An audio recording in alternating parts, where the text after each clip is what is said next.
ямар ч усны газраас бол ингээд дүгнэлт өгөөд хариугаа авч чадаагүй аль биесээр дэмжээгүй гэж ойлголоо зөв үү? Усны газрын дарга хаана? Үр гүйцэтгэгч. За усны газар Төрийн зөв байна. Ер нь бол яг усны нөөцийн зөвлөлийн бодлоор ямар нэгэн байдлаар шийдвэр гаргах. За харилцан ярихгүй. Үгүй зүгээр харилцаар явчих. За тэгэхээр даваа далаа даргын хилээд байгаагаар олон симуляц буюу төсөвтэй аргын загварчлал. Одоо хэдүүлээ нэг ердийн хүмүүст ойлгомжтой хэлгээр ярив. Сая энэ Батбаяр гишүүн асуугаад байгаа болох юм бол маш тодорхой юм асуугаад шүү дээ. Жишээлбэл 10 жилийн өмнө туулын бургасыг хятсан асуудал болсон.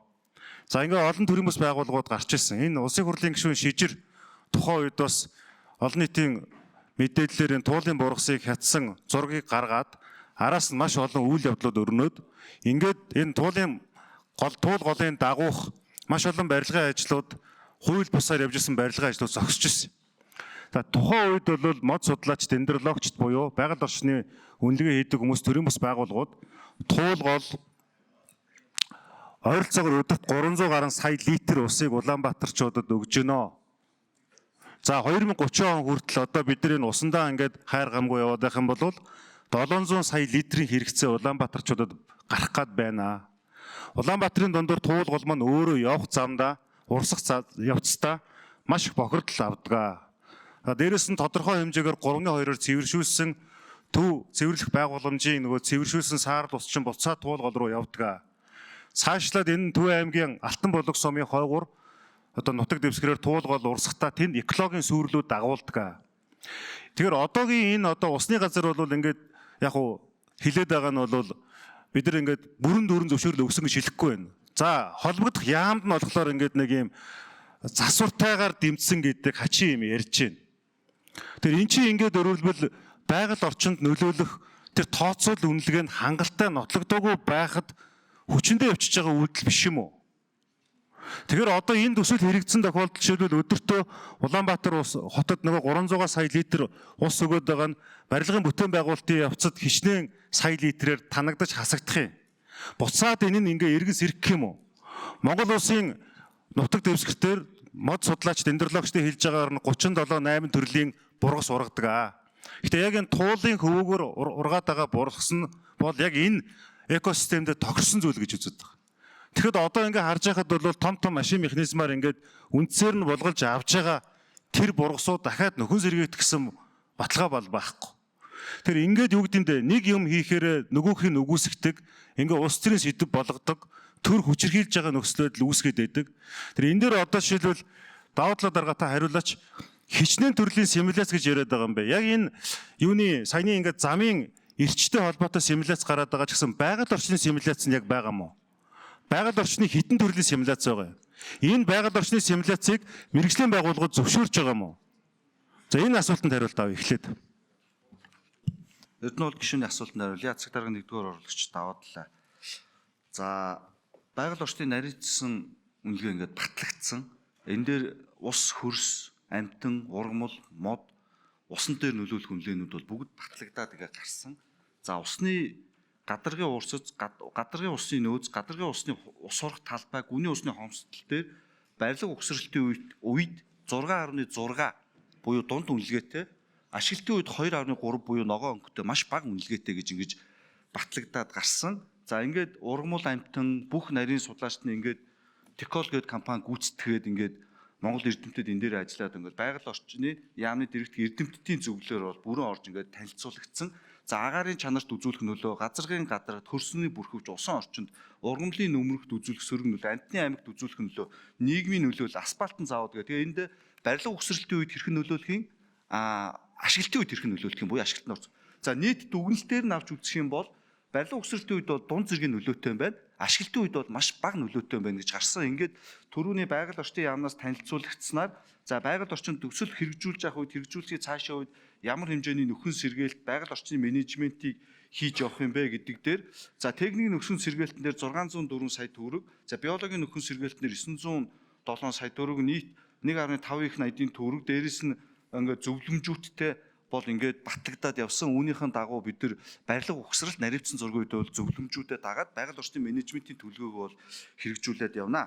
За Улаанбаатар хотын жилд 66 сая метр куб ус хэрглэж байгаа. Улаанбаатар хотын төв ус угийн удирдах газраас төвийн систем. За гэр орооллын ус болон ТЦ гүний усыг тооцоол Улаанбаатар хот жилдээ 110 сая метр куб усыг хэргэлдэг. Улаанбаатар хотын нэг хоногийн дундаж усны хэрэглээ 183 мянган метр куб усыг Улаанбаатар хот төвийн системээр ус угаас бол хангаж байгаа. За одоо энэ жилийн 5 сард био шувууны шинэ их үүсвэр бол ашиглалтанд орно. Энэ мягны сорилтын сангаас 2000 оноос хойш ирсэн төсөл байж байгаа. Энийг орснороо дахиад шинээр 130 мянган метр куб буюу Улаанбаатар хотын одоогийн хэрэгжилж байгаа 60% ачааллыг Улаанбаатар хотын төвийн систем болон баруун унтны систем рүү шилжүүлэх боломжтойгоор шинэ унтны их үүсвэрийн систем одоо 5 сард бас ашиглалтанд орохыг бол дуулахад таатай нь. Улаанбаатар хотод нийт одоо 218 төвийн системд бол гүний худаг байна. Үүнээс ажиллаж байгаа 137 бэлэн байдал бэлтгэлээр нөөц нь байгаа нь бол 81 худаг. За нийт 7 их үүсвэрээс Улаанбаатар хотны унтны үүсвэр сангагдж байгаа. Үүний төвийн их үүсвэрээс жилд 28 сая 602 738 метр куб буюу 42.6% нь үндэсний цэцэрлэг төрөлнгийн 250-аас 300 га дээр байж байгаа. 88 одоо нийт худгаас бол хангагдж байна гэж бол дүгнээд байж байгаа. За мөн Улаанбаатар хотын саяны мягны сорилтын сан бол Улаанбаатар хотын 2060-80 он хүртэл усны судалгаануудыг хийсэн байдаг. Үүний мягны сорилтын сангийн сүүлийн дүгнэлтээр бол Улаанбаатар хот 2040 оноос эхлүүлээд гадар унтны усаар дутагдах магадлалтай гэж дүгнсэн. Үүнтэй холбогдуулаад туул усан зохицолбор төслийг бол тэзүү гүйцэтгэж өнөөдрийн байдлаар бол 90%-тэй бол гүйцэтгэж байж байгаа. За хэдэн жилийн өмнө 2050 алсын хараа гэд батлаад тухайн үед бөөн суурь дуйлантайгаар 1200 эрдэмтэн үүнд оролцлоо гэж одоо энэ PR явж ирсэн. Монгол улсад одоо бүсчсэн хөгжлийн үйлс баримт бүгд нийлээд 11 бодлогын бичиг баримт явж байгаа.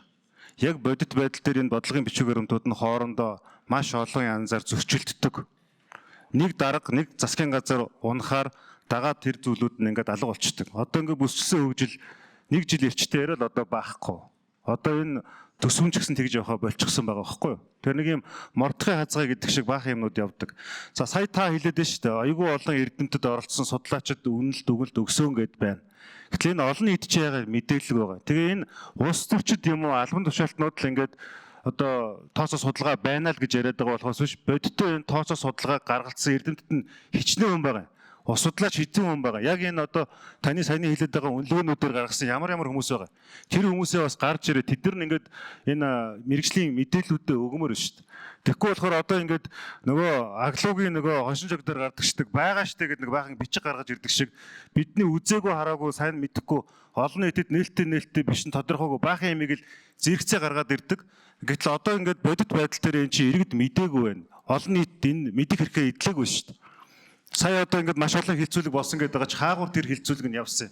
Тэр хичнээн эрдэмтдийн нэр барихгүй яг ийм салбар дээр тэдэн эрдэмтэн судлаачд ингэж оролцоод ийм дүгнэлтүүд гаргасан гэдгийг авмаар байна. Сая таа зүгээр компани нэр хэлж байгаа. Тэгэхээр яг энэ компани чинь цаана гэрээд хичнээн эрдэмтэн судлаачд байгаа. Тэдний царайг хармаар байна. За Эрдэнэ бол гишүүний асуултанд хариуллаа. Цагтаагаар нэг дөрөвч давдлаа. За туулын яг Улаанбаатар хотын унтны усны нөөцийн талаар бол маш олон бичиг баримт байгаа. За би энийг бол бүгдийг өөрөө дурдхан мэдэх боломжгүй байгаа. Сүүлийн байгаль орчны наригдсан үнэлгээг туулын урдны замтай оюутнууд бол Декол компани гүйцэтгсэн.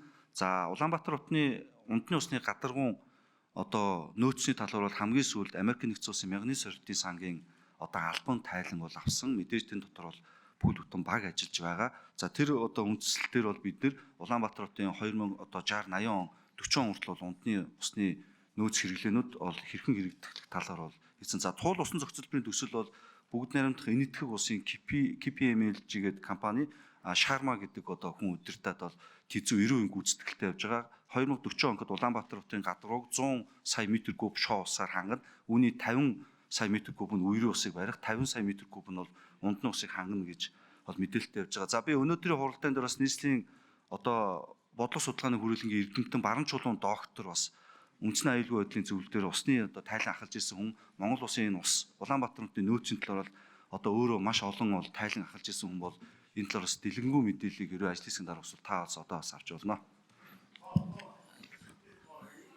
За цаг. За энэ дээр бол яг айгүй олон судалгаа байгаа. Яг та тухайлчлаад энэ судалгаа ийм гэвэл бол би баримжаалж болно. Тэгэхээр одоо бол энэ үе шаттайсэн тоон дээр бол тоо хэлэх боломжгүй байна. За энэ дээр бас нэг тодруулгнаад наривчлсан байгаль орчны үнэлгээ чинь олон нийтэд нээлттэй байдлаар хаа нэгэн газар тавигдсан байгаа юу? За байгаль орчин уурын өөрчлөлтийн яам алтан цулгаана. Тайлан бол EIC-ගේ манай захин програмд бол нээлттэй яамны сайтн дээр бол нээлттэй байдаг.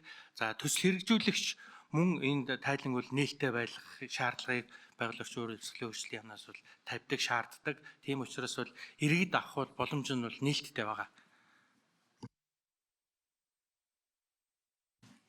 Манай байгаль орчин уурын өөрчлөлтийн яамны сайтанд байгаа.